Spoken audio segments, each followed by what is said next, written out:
Hello! Hi అండి. Welcome to our channel రకరకాల రుచులు. ఈరోజు వీడియోలో నేను పాలకూరతోటి చక్కగా రోటి పచ్చడిని ఎలా చేసుకోవాలో చేసి చూపిస్తానండి. చూద్దాం. చాలా సింపుల్‌గా చేసేసుకోవచ్చు. చాలా రుచిగా బావుంటుంది. పాలకూరతో ఎప్పుడూ పప్పే కాకుండా ఈ విధంగా పచ్చడి చేసి పెట్టండి. పిల్లలు కూడా ఇష్టంగా తింటారు. ఒకసారి ట్రై చేయండి మన వీడియో చూసి. ముందుగా ఒక మీడియం సైజ్ కట్ట పాలకూరను శుభ్రంగా కడిగి ముక్కలుగా తరుక్కొని పక్కన పెట్టుకోండి. తర్వాత స్టవ్ ఆన్ చేసుకొని ఒక బాండీ పెట్టుకొని ఒక స్పూన్ ఆయిల్ వేసుకొని వేడెక్కాక ఒక స్పూన్ పచ్చిశనగపప్పు, ఒక స్పూన్ మినపప్పు వేసుకొని కాసేపు దూరగా వేయించుకోండి. అవి ఒక 50% వేయించుకున్న తర్వాత ఒక హాఫ్ స్పూన్ మెంతులను కూడా యాడ్ చేసుకోండి. చక్కగా మెంతులు కూడా బాగా వేగి మంచి సువాసన వస్తూ ఉన్న టైంలో ఒక 7-8 ఎండుమిరపకాయలను తీసుకొని యాడ్ చేసుకోండి. ఎండుమిరపకాయలు కూడా బాగా వేయించుకున్న తర్వాత ఈ మిశ్రమాన్ని అంతా ఒక గిన్నెలోకి తీసుకొని పక్కన పెట్టుకోండి.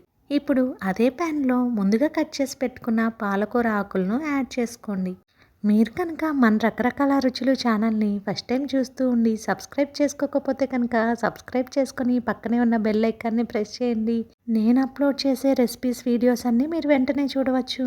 పాలకూర వేసుకున్న తర్వాత ఆకుల్లోని నీరంతా రిలీజ్ అయ్యి ఇలా నీరు వస్తుంది కదా, అప్పుడు చివర్లో కొంచెము మీరు తినే పులుపుకు తగ్గట్టు చింతపండును యాడ్ చేసుకోండి. చింతపండు వేసుకొని పాలకూరలోని నీరంతా తగ్గిపోయాక స్టవ్ ఆఫ్ చేసేసుకొని చల్లారేంత వరకు పక్కన పెట్టుకోండి. తర్వాత ఒక మిక్సీ జార్ తీసుకొని రుచికి సరిపడినంత ఉప్పుని యాడ్ చేసుకోండి. ఒక హాఫ్ స్పూన్ రాళ్ళు ఉప్పుని యాడ్ చేశాను. తర్వాత ముందుగా వేయించి పెట్టుకున్న ఎండుమిరపకాయల మిశ్రమాన్ని కూడా వేసుకొని కోసుగా గ్రైండ్ చేసుకోండి. తర్వాత చింతపండు రెమ్మను కూడా వేసుకొని ఒకసారి గ్రైండ్ చేసుకున్న తర్వాత ముందుగా ఉడికించి పెట్టుకున్న పాలకూర మిశ్రమాన్ని కూడా వేసుకొని మిక్సీ జార్లో మెత్తగా అయ్యేంత వరకు గ్రైండ్ చేసుకోండి. ఈ పచ్చడి చాలా రుచిగా ఉంటుంది. ఒకసారి ట్రై చేయండి. చూడండి, ఈ విధంగా మెత్తగా గ్రైండ్ అయిన తర్వాత ఈ పచ్చడికి తిరగమాత పెట్టుకుందాము. ముందుగా స్టవ్ ఆన్ చేసుకుని ఒక ప్యాన్ పెట్టుకుని దాంట్లో ఒక స్పూన్ ఆయిల్ వేసుకొని ఒక హాఫ్ స్పూన్ జీలకర్ర, హాఫ్ స్పూన్ ఆవాలు వేసుకొని ఆవాలు చిటపటమన్న తర్వాత కొద్దిగా కరివేపాకు వేసుకొని కొంచెం ఇంగు కూడా వేసుకొని స్టవ్ ఆఫ్ చేసేసుకొని ముందుగా గ్రైండ్ చేసుకున్న పచ్చడిని ఇందులో మిక్స్ చేసి తర్వాత గిన్నెలోకి సర్వ్ చేసుకోండి. అంతే, ఎంతో రుచికరమైన పాలకూర పచ్చడి రెడీ అయిపోతుంది.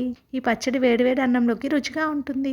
ఇడ్లీ, దోశ, చపాతీల్లో కూడా చాలా బాగుంటుంది. ఒకసారి ట్రై చేయండి. మీకు కనుక నచ్చినట్లయితే వీడియోని లైక్ చేయండి. అలాగే యూజ్ ఉన్న వారికి షేర్ చేయండి. మన ఛానల్ని సబ్స్క్రైబ్ చేసుకోండి. Thank you for watching our channel.